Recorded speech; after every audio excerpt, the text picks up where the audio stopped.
everyone! Hi guys! Good evening! So, ito po yung ginagawa ko tuwing hapon guys. Kumukuha ako ng mga dahon para sa sabaw na gagawin ko ngayong hapon guys. And ganito talaga kagulo yung kusina namin pag nagluluto ako guys. Ayan yung isda na piprituhin ko.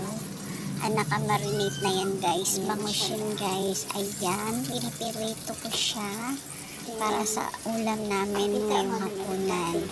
Ganito kagulo yung kusina namin guys. Ayan.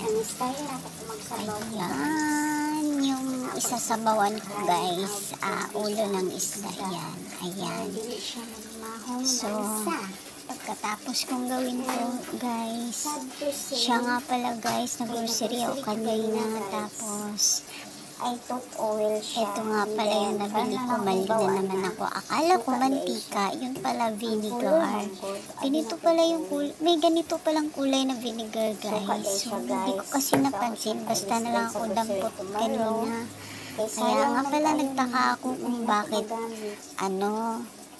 ganyan yung kulay niya. Hindi naman pala. Kaya pala nakita ko mura lang pala siya guys. Nabili ko lang siya sa halagang 54 pesos. So nagtaka ako bakit mura. Yun pala, hindi pala siya mantika.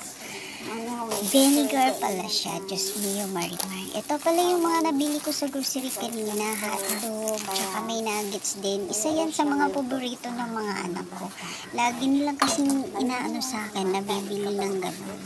Ayan yung mga dahon na iaano ko sa sabaw ko ngayong gabi guys. And then, ayan, may hinahanap ako na hindi ko makita. At hanggang dito na lang guys yung video ko. Salamat po sa paninood.